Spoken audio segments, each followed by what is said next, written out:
We have weeks 12, 13, 14, and then the fantasy playoffs.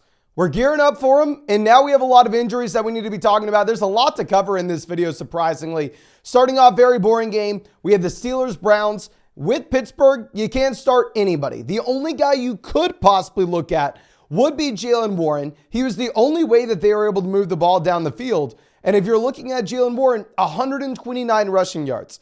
Rushing touchdown, it's beautiful. We know this is a running back that can also get involved as a receiver. But the issue is if you look at the underlying volume, I don't know how reliable this is going forward. You have Najee Harris with 33 snaps in comparison to Jaylen Warren at 26. And after the game, they asked Tomlin, hey man, do you regret only getting Jaylen Warren 12 touches? You realize he's the only talented guy you have? And he's like, oh no, Najee Harris is still going to have his role. I don't regret that at all. So, I mean, if they were to continue to use Jaylen Warren more and more and more, then yeah, we could go ahead and we can get him in. It's just tough with this Najee Harris usage. Hopefully they stop using Najee as much.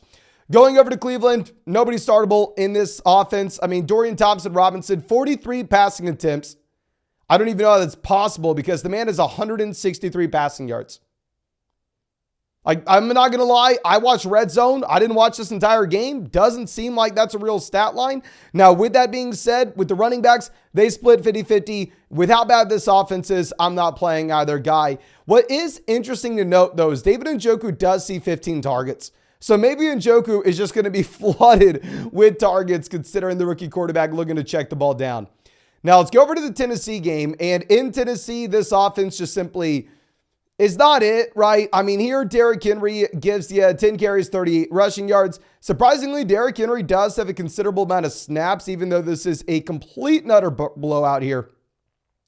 Really, the only thing you do is start DeAndre Hopkins in games where you have no Treylon Burks. Hopkins here only sees 5 targets, but he's DeAndre Hopkins, so he scores a touchdown. Very bad offense. I think Derrick Henry probably still a start, and you're just going to sit up a prayer that the Titans can win a game in the future. Because if they are leading, if they are winning, Derrick Henry will get involved a little bit more than this. Going over to Jacksonville, complete bounce back, right? Last week, horrible matchup against San Fran. This week, they go, okay, yeah, let's just embarrass the Tennessee Titans. What's very interesting to note is not the Travis Etienne usage. I know a lot of people are going to be like, oh my gosh, Etienne only saw X percentage of snaps. In reality, it was a blowout. It wasn't a football game. I'm not worried. But Calvin Ridley, I'm throwing in the bucket of Gabe Davis. I don't know what he's going to do from week to week perspective. I don't feel like I can really trust the guy. But he does have an insane ceiling every single week where maybe even if the floor is incredibly low, we have to go through and start him anyway. Now, the reality of the situation is he's just going to hurt you. At least he's going to hurt me on my teams because I'm not smart enough to figure this out. Because after he's a big game like this, I'll start him the next week. Then he gives us 3 points. Then I'll bench him the week after. Then he goes out there and drops 30. No real usage change here. I mean, Evan Ingram sees 6 targets. Now, going over to Miami, super pumped to get Devon Achane back in. We were looking at this game saying, oh, okay, the Dolphins are 14-point favorites. They have the highest implied team total in the NFL. Let's fire up both Mostert and Devon Achane everywhere. Yeah, that didn't work out. Achane plays 3 snaps, injures his knee. Now, it looks like it's not a super serious injury. It looks like he could potentially be back next week, which is great news. I mean, outside of that, Mostert obviously will be a must-start running back if Achane misses any time. Going over to the receivers, Tyreek Hill gets banged up a bit, doesn't miss too much time. I mean, Tyreek Hill does play 41 snaps compared to Jalen Waddle at 58, but they run pretty much the same amount of routes. Tyreek Hill does Tyreek Hill things. I would just hope that Jalen Waddle has a bigger day, right? I mean, come on, it's an easy matchup. Tyreek gets a little bit banged up. Devon Achane is out. Waddle, you can do anything for us, my man? Like, what is going on here? Now, let's go over to the Raiders. And with Las Vegas, Aiden O'Connell just does not look good. He has 3 interceptions. Devontae Adams still going to do Devontae Adams things. He has 13 targets. I mean, someone that you're starting every single week regardless. I mean, side note, this is kind of what I've been saying, like Jamar Chase may be like with no Joe Burrow, in that you're just so talented that you're still going to be a low-end wide receiver 1 no matter what, even if the offense is just an absolute train wreck. Now, with Jacobs, he doesn't really play well. I mean, you have 39 rushing yards. you have 12 receiving yards. You can easily blame this on the situation for Josh Jacobs, right? But it's the same situation that he'll have going forward. The snaps do have Jacobs with 47. Amir Abdullah with 14. It's a blowout at the same time. So we know Jacobs will be a workhorse. It really just does come down to, can this offense have any success whatsoever moving the football? Now, going over to the Dallas game, Tony Pollard finally gets there. Now, y'all know I didn't really draft Tony Pollard at all this year. Thought his price was a little egregious. But I mean, over the past few weeks, I've been saying, okay, he's going to get better. He's going to get better. He's going to get better. Ultimately, this is a very good offense. He has a role as a receiver. He has the guaranteed carries as well. And Tony Pollard does get you the rushing touchdown for the first time since week 1. Tony Pollard also gives you the 5 targets out of the backfield. So I do want to reiterate, Tony Pollard is someone that you're going to have to continue to start each and every week. Now, with that being said, outside of that in this offense, Brandon Cooks goes back to having 4 targets. So what we've seen every single week for Brandon Cooks all year now. Do not start Brandon Cooks. CeeDee Lamb scores touchdown. I mean, obviously, Lamb had been a lot better than this in weeks prior, but I don't think you can complain with him going out there and only getting you 16 fantasy points, right? Now, going over to Carolina, the change that we have this week is they go from using Chuba Hubbard as the clear starting running back to splitting between Chuba Hubbard and Miles Sanders. Now, this is going to be a split backfield 50-50 going forward. And if you ask me, you cannot start either guy, right? I mean, it's kind of like the Pittsburgh situation. If they were to give one of those players the majority of the work, then you could start them based off volume. But if you're in a horrendous offense and you're in a 50-50 committee, in reality, you are not viable. The only guy that you can look at is Adam Thielen. I mean, Adam Thielen, 11 targets. The next best wide receiver here has 6 with Jonathan Mingo. And the next best wide receiver had 1 reception for 6 receiving yards. So Thielen's going to continue to dominate everything here. But with that being said, you still have to cap his ceiling just a bit based off his offense. Now, what sucks is, I mean, if you look at a lot of these games, just not good offenses. At least tomorrow night, we will be getting the Chiefs and the Eagles. Side note for tomorrow night, if you wanted to go through and look at a Patrick Mahomes special pick'em more than less than half a total yard, you can get that and a 100% deposit match over on Underdog Fantasy, plus my rest of season fantasy football rankings, all with promo code FLOCK. My favorite pick'em outside of the special one is going to be Devonta Smith minus half a reception versus Rashee Rice. I think Smith has a large role here with no Dallas Goedert. Now, going over to our next game, Justin Fields is back, ladies and gentlemen. They were interesting buy low candidates over the past 2 weeks. I hope you bought low because Justin Fields had 104 rushing yards in this game. So I want to reiterate, Justin Fields, not a good real life quarterback. But from a fantasy perspective, he shows you yet again that this is a quarterback that we need to start every single week, given his rushing upside. DJ Moore looks good. 9 targets out of 22 potential targets in this offense, just nuts. Side note, if you look at the running back usage, while Khalil Herbert looks like the starter on paper, Deonta Foreman was the guy at the beginning of the game, and Deonta Foreman got injured with the ankle. This will be something that we're going to continue to go through and monitor because if Foreman were to miss, then going forward, Khalil Herbert is a running back that we can start, and then it'll be in a 2-man running back by committee with only Roschon Johnson. However, with that being said, if Foreman's going to be a running back that's good to go going forward, it'll be a 3-man running back by committee where you cannot start anybody. Now, let's go over to the Detroit side. Here, you have David Montgomery, Jahmyr Gibbs, both crushing. What's very interesting is that Jahmyr Gibbs' rushing touchdown was at the goal line. So now this is back-to-back weeks where we are going to see that Jahmyr Gibbs gets goal line work. Obviously, Gibbs getting the receiving usage as well. 6 receptions for 59 receiving yards. Both running backs are must-start options every single week, running behind an elite offensive line. Now, if you're looking at what we have outside of that, St. Brown dominant. The one thing I want to point out is Sam Laporta. Sam Laporta been in a little bit of a slump here. If you look at the underlying usage, really nothing's changed. He runs 34 routes here in this offense. That's right up there, second in the team, only behind Amon-Ra St. Brown at 37. So, I mean, if you believe that he's still the same talent at the beginning of the season, and if your trade deadline has not passed, this may be a buy low moment for you with Sam Laporta. Side note as well, Jameson Williams is steadily increasing his snap rate. If you look at this graph, all this graph and snap data comes from PFF. You will see that Jameson has now closed in on about 75% of the snaps for the Detroit Lions. We'll talk about Jameson Williams a little more in our waiver wire video, so just make sure you're subscribed.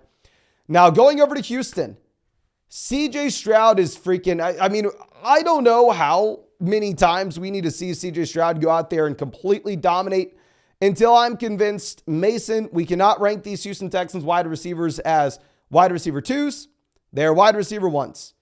CJ Stroud, 3,000 passing yards on the season. If you are looking at this, the past 3 weeks now, 470 passing yards, 356 passing yards, 336 passing yards. He has 9 total touchdowns over the past 3 weeks. I mean, currently, if you're looking at passing yards per game, CJ Stroud is currently number 1 in the NFL. Yes. Number 1 in the NFL in passing yards per game. You start everybody in Houston. Devin Singletary is the starting running back here. Dominates snaps. I love to see it from my underdog basketball teams. I got so freaking lucky drafting Devin Singletary this year. Probably was a bad pick. I just got really lucky. Now, going over to Arizona, Kyler Murray looks great. Continues to run the ball. Gets you a rushing touchdown. Has 51 rushing yards. Hollywood Brown disappoints, which is interesting. Hollywood Brown back-to-back weeks here. Not great. He only has 5 targets. He does lead the team in routes run. And then if you're looking at the usage at running back, James Conner completely dominates. Tony Jones will be the third down back here. But outside of that, James Conner gets everything in the early downs. He gets everything at the goal line. And James Conner will be a must-start running back going forward. Now, going over to Green Bay, I just want to reiterate, can't really start any of these guys, right? I mean, we get a big week from Christian Watson, which will maybe help a best ball team or two. But in reality, even though Christian Watson scores a touchdown, Romeo Doubs still the wide receiver 1 in this offense. But the issue is, look at that target column yet again. It's the same thing week after week, week after week, week after week. 5 targets, 6, 6, 2, 4, 6, 4, 2, 1, 2. You have a small overall offensive pie, and they decide to, instead of condensing that pie like CJ Stroud does in Houston, they spread it out to every single player in this offense. Now, what's interesting is you have the Aaron Jones injury. Sounds like the Aaron Jones injury is not as serious as it initially appeared. We will talk about A.J. Dillon in the waiver wire video. I will say A.J. Dillon burned us very often earlier in the year with the Aaron Jones injury. Now, going over the Chargers, Keenan Allen dominates. Austin Eckler is going to continue to be okay. It's interesting that he only has 3 targets in this game. But the main thing is Quentin Johnson. I think that we can all sit here and say, yeah, probably one of the biggest busts at this point of the NFL draft this year. And I like Quentin Johnson coming out. I mean, I wasn't the biggest Quentin Johnson fan in the world, but I wasn't calling him a overrated player. I was sitting there going, okay, bro got his true freshman, declared as a true junior, dominated as a true sophomore, goes round 1 in the NFL draft, has Justin Herbert. So, oh my gosh, he checks a lot of boxes, but yeah, just not getting it done. You can safely drop him. Now, going over to the Giants, if CJ Stroud is not going to win Offensive Rookie of the Year, I think you have to assume it's Tommy DeVito at this point. Obviously, I'm joking, but nonetheless, you actually have the Giants able to move the ball down the field, which is very interesting. Really, the only thing to say here is Saquon Barkley looks like he is going to be a start if the Giants can continue to do this. I mean, we were starting him as is, but we are lowering our expectations from a high-end RB1 to a low-end RB1, high-end RB2. And thank God Barkley does something for us here, as I have him on way too many teams for him to just continue to be stuck in the worst offense in the NFL. In reality, still a very bad offense. In reality, still you have to have low expectations and can only start Barkley. Now, going over to the Commanders, what's very interesting here is you have no Antonio Gibson. So you want to see, what does the usage look like? Are they really getting Chris Rodriguez in here? Is Chris Rodriguez going out, and is he seeing every snap on third down?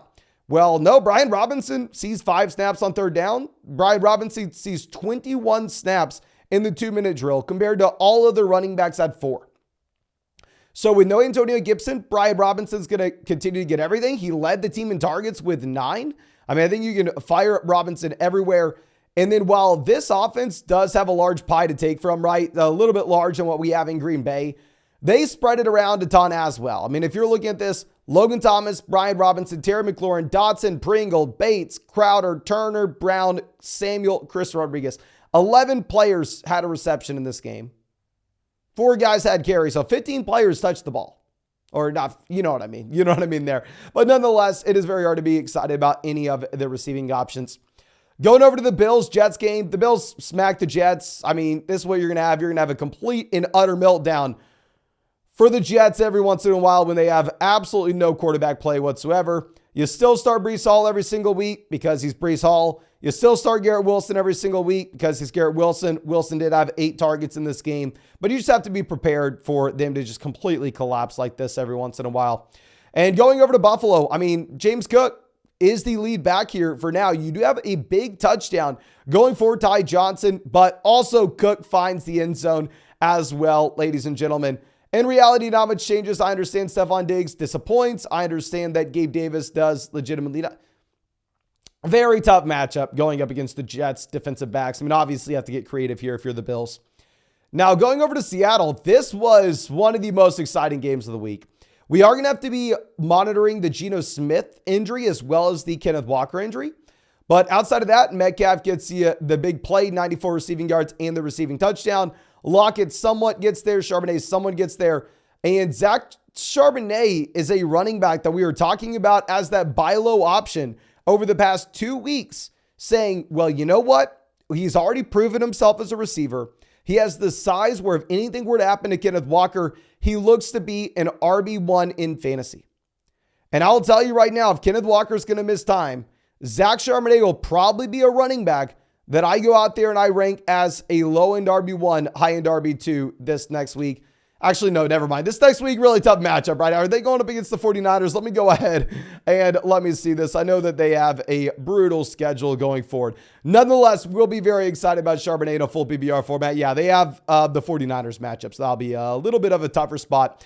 But going over to the Rams here, Stafford gets banged up a little bit. I mean, just this offense doesn't look good, right? Kupp gets injured at the beginning of the game. Cooper Kupp is the main force of said offense. Puka gets there. He only has 7 targets, so just not a lot of passing volume to go around. And if you're looking at the backfields, you have Darrell Henderson getting the touchdown, Royce Freeman seeing the carries, Henderson seeing the targets out of this backfield. So they're continuing to split the backfield where really nobody here is interesting outside of Puka or Kupp, and we don't even know the availability of Kupp at the moment. Now, going over to Tampa, I mean, I was really worried about this team. They had a bottom 3 implied team total according to Las Vegas Sportsbooks in a tough matchup against San Fran. Rachaad White gets there, and Rachaad White will get there every single week in a full PPR format, right? Because his receiving floor. He has 6 receptions, 28 receiving yards. Doesn't matter how bad the matchup is. If you're playing in a full PPR format, that gives you such a high floor. He does find the end zone here as well. And then going over to the receivers, Evans dominates in targets. Godwin was a little bit banged up going into this game, but I mean, Godwin just continues to disappoint. It's very weird. And we have a large enough sample where we're going to look back and we already know how this season played out, right? We already know that Godwin was very disappointing. Evans was great the entire season. And the real question is like, okay, how does this happen? Like Evans is almost going into year 10. Evans was drafted in 2014. Godwin, in theory, should be in his prime. Evans at the peak of his powers and Godwin being the guy on the decline. Going over to the Niners, the guy I've been calling a sell high candidate every single week over the past few weeks, continues to go out and crush. George Kittle, 9 targets, leads the team in targets, gets you the receiving touchdown, 89 receiving yards. Kittle crushes. Looks like the historical splits with Debo mean absolutely nothing when Debo's only going to have 4 targets here. Brandon Ayuk crushes as well. CMC crushes. In reality, I think the situation is you still start Ayuk every week. You still start Kittle every week. You still start Debo every week. You still start CMC every week. Very good team. A lot of production to go around. But I think that should be it here, ladies and gentlemen. If you enjoyed this video, please go down there, hit that like button, subscribe to the channel if you play fantasy football. And of course, if you wanted to go take Devonta Smith minus half a reception versus Rashee Rice for Monday night, or if you wanted to get that Patrick Mahomes special pick'em more than less than half a total yard, you can find that link to Underdog Fantasy in the description, in the comment section. Promo code FLOCK, 100% deposit match, plus our rest of season fantasy football rankings and tiers. But thank you so much, ladies and gentlemen. I really do appreciate you. I really hope you had a great Sunday, and I really hope I get to see you out in Monday's live stream.